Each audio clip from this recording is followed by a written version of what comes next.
You keep telling yourself you will start when you feel clear, focused, confident, inspired. But somehow the perfect mood never arrives on schedule. Dave knows that trap. It feels responsible, almost wise, to wait until your head is right. But waiting for the perfect mood is often just procrastination wearing better clothes. First, we will separate real rest from the fake requirement that you must feel ready before you move. Then we will use a tiny diagnostic test to show whether your problem is energy, fear, friction, or unclear direction. After that, we will shrink the first step until it is too small for your mood to veto. Next, we will turn starting into a repeatable sequence instead of a daily emotional negotiation. Finally, we will make tomorrow easier before today ends, because momentum is easier to preserve than rebuild. The dangerous part of waiting for the perfect mood is that it sounds mature. You say, "I do not want to force it. I want to do it properly. I work better when I am inspired." Sometimes that is true. But if the same sentence keeps postponing the same task, it is no longer self-awareness. It is a pattern. Real rest restores you. Escape keeps you circling the task without touching it. A simple question exposes the difference. After this break, am I more able to begin, or just more skilled at delaying? Rest has an endpoint. Avoidance keeps asking for one more hour. Every time you wait for a mood before you act, you teach yourself that your plans are optional. That is the hidden cost. The task may still get done later, but your trust in yourself gets a little weaker. Motivation grows faster when your identity becomes simple. I start before I feel perfect. Picture Dave planning to work out after a long day. He waits to feel energetic. Then he waits to feel less full. Then he waits until the house is quiet. By 9:30, the workout has become a moral debate, so he changes the question. Not, do I feel like training? Just, can I put on the shoes and move for 2 minutes? 2 minutes is not magic, it is measurement. If you begin and your body genuinely says no, you may need rest. If you begin and the resistance drops, the problem was not capacity, it was the starting friction.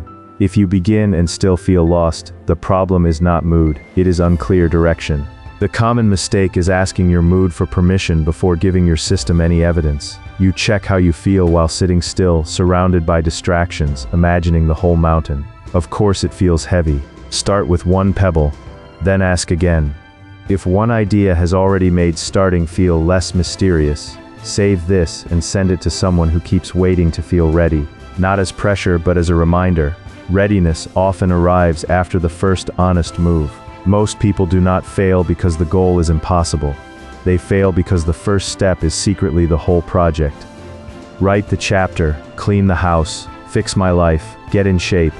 Those are not starting steps. Those are outcomes wearing work clothes. A real starting line is physical and visible. Open the document, put the laundry basket in the hallway, fill the water bottle, write one ugly sentence, place the guitar on your lap. Your mood can argue with a dream, but it has a harder time arguing with your hand already moving. Do not demand a heroic performance from a cold start. Earn the bigger effort by completing the smallest honest beginning. Once you are moving, you can choose to continue. But the win is not that you suddenly felt amazing. The win is that you stopped letting a mood guard the door. If every task begins with a debate, your brain will get very good at arguing. Should I start now? Do I have enough time? What if I am not at my best? An entry ritual removes the debate. It says, when this time comes, I do these 3 things in this order. Dave's ritual is plain on purpose. Phone across the room. Timer for 10 minutes. 1 sentence written before any editing. That is it. No dramatic soundtrack required. No perfect confidence required. The ritual is not there to make the work beautiful. It is there to make the work begin. The ritual needs a trigger. After coffee, I open the notebook. After work, I change shoes before sitting down. After dinner, I clear one surface. The trigger matters because vague intentions depend on mood. Specific sequences depend on repetition. One reason people dread starting is that they always stop at the worst possible moment. Exhausted, scattered, and unsure what comes next. Then tomorrow has to begin with confusion. A better rule is to stop with the next move visible. Before you finish, leave yourself breadcrumbs. Write the next sentence you would have written. Put the workout clothes where your feet land. Leave the book open to the next page. Prepare the first click, the first line, the first object. Tomorrow's mood should not have to solve today's mess. The standard is not perfect motivation. The standard is a prepared start. Some days you will feel sharp, some days you will feel flat. But if the next step is small, visible, and already waiting, you no longer need the perfect mood to act like the person you said you wanted to become. So here is the whole shift. Do not wait for the perfect mood. Check whether you need rest or whether you are avoiding friction. Run the 2-minute test. Lower the starting line until it becomes physical.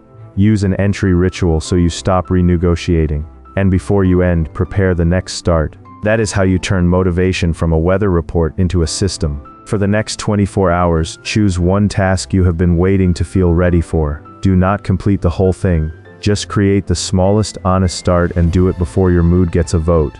This is Dave. Start small, start before perfect, and let the mood catch up on the road.